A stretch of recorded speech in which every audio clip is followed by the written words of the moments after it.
미안해, 엄마. 안 되는데. 야, 끊어! 다 왔는데. 누구세요? 너 신고를 하든 마음대로 해봐. 네. 배우 이성균 씨가 마약 투약 혐의로 내사를 받고 있다는 보도에 많은 팬들이 충격을 받으셨을 것 같습니다. 자, 3억 5천만 원을 뜯겼다 이렇게 소속사를 통해서 얘기를 했는데 허주연 변호사와 얘기를 나눠보도록 하겠습니다. 자, 허 변호사님, 제일 궁금한 건 마약 투약을 했느냐 안 했느냐인데 거기에 대한 입장은 정확히 나왔습니까?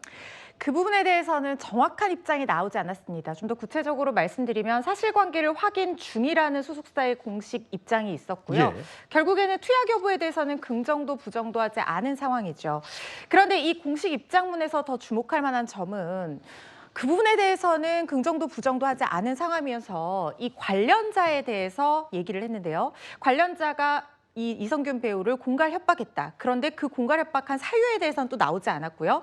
오히려 본인이 피해자이기 때문에 협박을 당해서 3억 원 가량을 건네줬다는 보도가 나왔습니다만 일단 대리인 측에 따르면 건네주지는 않았다는 얘기까지도 나오고 있어요. 어쨌든 본인은 그 마약 관련한 인물에게서 공갈 협박을 받은 피해자다라는 얘기까지 입장문에서 나온 상황입니다. 예. 근데 가장 궁금한 건 아니 3억이라는 거금을 본인이 협박을 받았다고 해서 그냥 줬다? 그렇다면 혹시나 만에 하나입니다. 본인은 투약하지 않았고 또는 투약 여부를 몰랐는데 누군가 이성균 배우가 다니는 곳에 마약을 놓거나 또는 마시는 음료에 마약을 타서 이성균 배우가 모르고 마셨고 그거를 빌미로 협박을 받았다 이렇게 해석을 해야 되는 겁니까? 지금 여러 가지 그런 추측, 방금 말씀하신 것 같은 추측도 나오고 있고 또 일각에서는 혹시 본인이 예단하기는 어렵습니다만 추측으로 마약을 했기 때문에 그 부분에 약점을 잡혀서 이렇게 공갈 협박을 당한 것이 아니냐라는 여러 가지 추측들이 나오고 있는데요. 물론 아직까지 수사 개시가 되지 않은 상황이기 때문에 다시 한번 예단하기 어렵다고 말씀드리는 것을 전제로 하고 우리가 합리적으로 추론을 해보면요. 이분은 배우예요. 이미지가 굉장히 중요한데 본인이 만약에 마약 투약한 사실이 정말로 없고 이게 정말로 그냥 아무런 터무니없는 의심이라고 하면 그 부분에 대해서 먼저 부인을 하고 오히려 공갈 협박을 당한 피해자들하고 얘기를 하는 게 합리적으로 순서에 맞아 보이는 부분이 보통은 보도자료에 거죠. 안 했다. 근데 협박을 당했다. 이렇게 얘기하거나 아니면 했다면 죄송하다, 반성하다 이렇게 나와야 될 텐데 이 둘 다 아니어서 헷갈리는 거죠. 그것은 일단 우리가 실제로 했는지 안 했는지에 대해서 일단 수사 개시가 되지 않은 상황이기 때문에 이성균 씨 측에서도 어떤 혐의로 지금 본인이 피해자가 됐는지 아직까지 모르고 있는 상황일 수도 있습니다. 다만 그냥 우리가 합리적으로 추론을 해본다면 내사 단계에서도 본인이 여러 가지 영화 촬영도 걸려있고 광고도 지금 걸려있는 네. 상황에서 의심을 피하고자 한다면 본인이 적극적으로 모발이라든가 소변 샘플 같은 것들을 이미 제출해서 의심을 벗을 수도 있는 부분인데 네.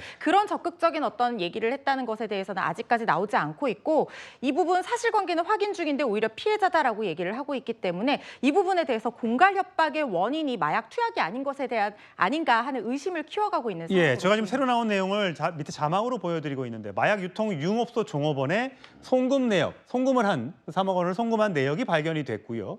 또 종업원과 10차례 넘게 통화했다는 기록이 지금 있는 걸 이것을 보고 아마 경찰이 내사를 하고 있는 것 같아요. 그렇습니다. 이게 보통의 일반적인 마약 수사는 보통 투약자를 잡아서 타고 올라가서 공급책을 확인하는 식으로 수사가 많이 진행이 예. 되는데요. 지금 이 사건 같은 경우에는 인천경찰청에서 인천항을 통해서 종류는 알 수 없지만 마약이 밀수되고 있다는 정황을 첩보를 입수를 하고 그 공급책을 잡아서 수사를 하는 과정에 이것이 강남의 유흥업소로 넘어갔다는 것을 확인을 했고 그 유흥업소 종사자들을 확인하는 과정에서 이성균 씨와 연결고리가 발견이 돼서 지금 이성균 씨가 피해자자 신분이 된 것이거든요. 그래서 공갈 협박의 원인이라든가 이 유흥업소 종업원과의 어떤 연결고리라든가 관계 그리고 지금 8명 정도가 같이 유흥업소와 주거지에서 마약을 투약했다는 의심을 받고 있는 상황이고 일부는 또 입건이 된 상황이기 때문에 이성균 씨에 대한 수사 개시가 굉장히 높은 상황이다 이런 예, 입장이 다음 주에 소환 일정을 좀 경찰과 조율하고 있다고 하는데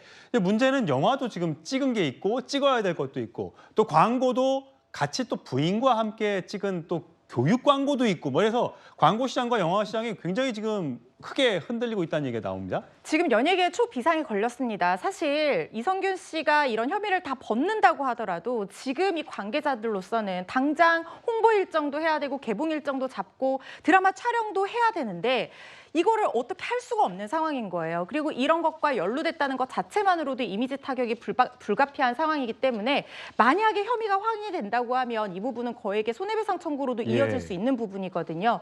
그래서 지금 여러 가지로 피해 규모라든가 아니면 사건이 점점 더 커질 것 같다는 생각이 듭니다. 예, 부부가 같이 연예인이다 보니까 광고도 많이 같이 찍고 아이들도 나오는 광고도 찍고 그랬었는데 굉장히 이런 부분에 이미지 타격이 불가피해 보입니다.